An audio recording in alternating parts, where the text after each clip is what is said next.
So my dear students, how are you? Hope so all of you well. So you're watching CGPA Genius. So in this video, we're going to discuss about active voice and passive voice of a past indefinite tense.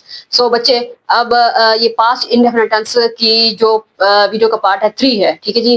First हो गया था, second भी हो गया, अब ये क्या third है, 4 भी आएगा यूजेस वाला, ठीक है। अच्छा, तो सबसे पहले ना आपको बनाना होगा, ठीक है। एक्टिव वॉइस से आपको पैसिव वॉइस बनाना है, कुछ भी नहीं करना, ठीक है। यहाँ पर हम जो है हेल्पिंग वर्ब क्या यूज कर रहे होते हैं, डिड, ठीक है।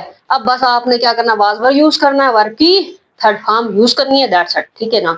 अच्छा, आसान है। और क्या होता है, हमें पता है कि पैसिव वॉइस में जो ऑब्जेक्ट होता है ना एक्टिव वॉइस का, वो बन जाता है पैसिव वॉइस में सब्जेक्ट, और जो ओरिजिनल सब्जेक्ट होता है एक्टिव वॉइस का, वो फिर चला जाता है किसकी जगह पे, ऑब्जेक्ट की जगह पे पैसिव वॉइस में बनाते हैं। देखिए जी, अब यहाँ पर देखें तो हमारे पास कुकड है, ओपनड है, लाफ्ड है, यानी कि पास्ट इंडेफिनिट टेंस में वर्ब की कौन सी फॉर्म इस्तेमाल करते हैं, हम सेकंड फॉर्म इस्तेमाल करते हैं। अफर्मेटिव में अगर जुमला नेगेटिव है या सवालिया है तो उसमें हम क्योंकि डिड यूज करते हैं, तो डिड जो है ऑलरेडी डू की सेकंड फॉर्म होती है, तो इसीलिए फिर क्या होती है, मेन वर्ब फर्स्ट फॉर्म चली जाती है, मेन वर्ब की फर्स्ट फॉर्म, ठीक है। मिसाल के तौर पर जहां पर देखो डिड नॉट है, तो यहाँ पर फर्स्ट फॉर्म होगी मेन वर्ब की, ठीक है ना, teach.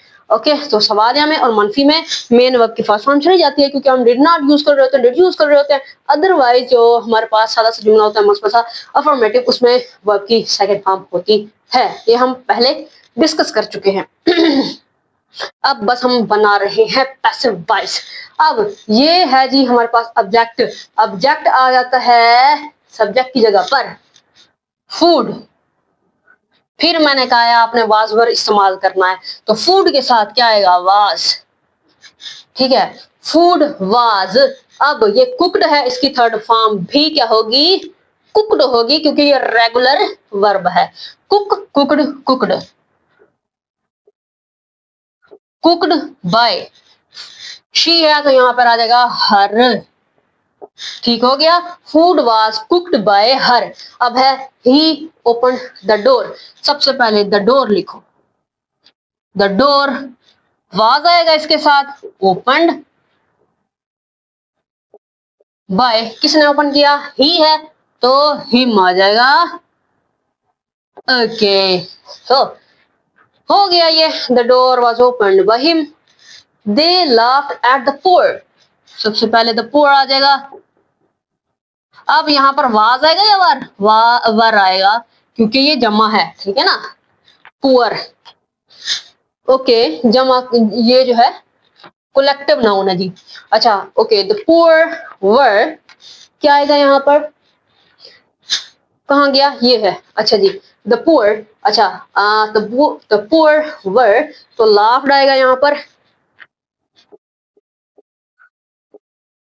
Laughed eight bye them, ठीक है।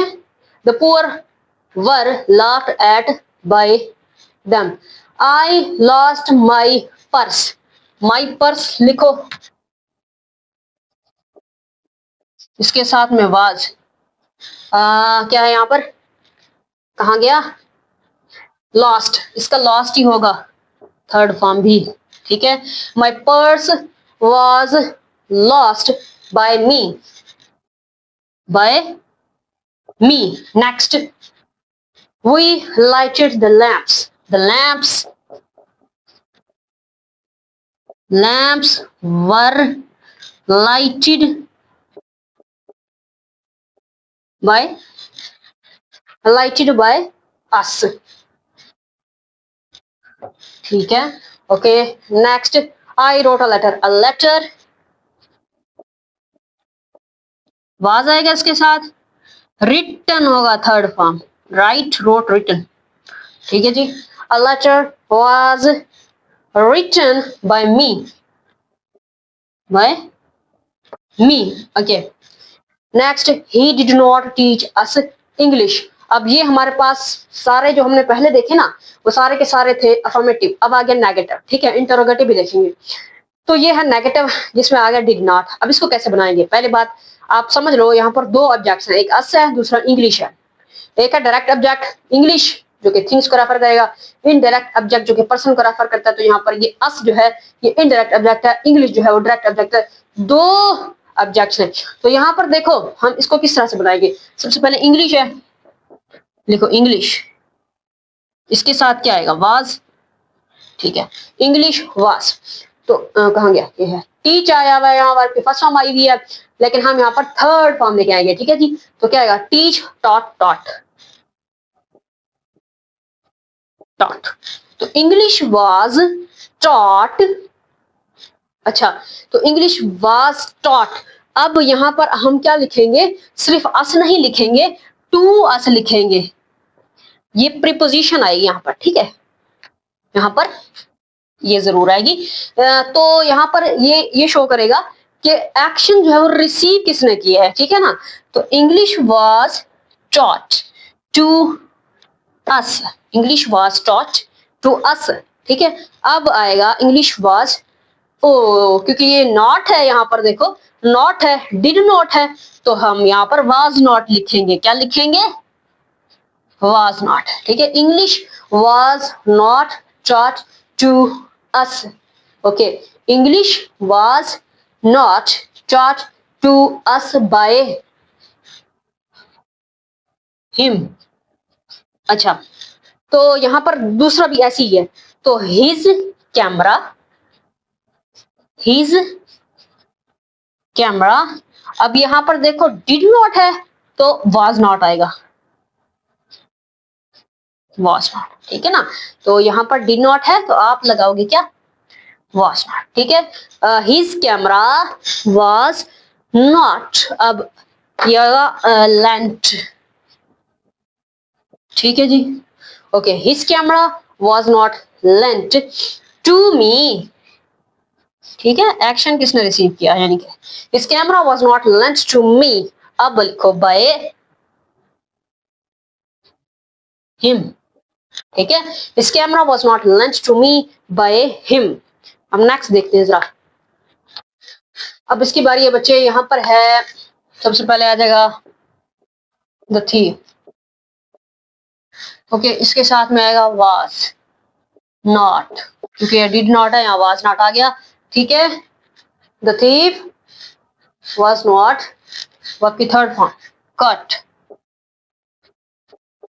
Bye the police. नेक्स्ट ये सवाल आ गया, डिड पहले आ गया, did he ring the bell, तो डिड यहाँ पर है और बेल है द बेल, तो यहाँ पर आएगा was the bell, okay, was the bell. Ring है, थर्ड फॉर्म लेके आओ, rang, was the bell rang, ठीक है, was the bell rang by him, okay, was the bell rung by him, why did he make a noise, okay, why did he make a noise।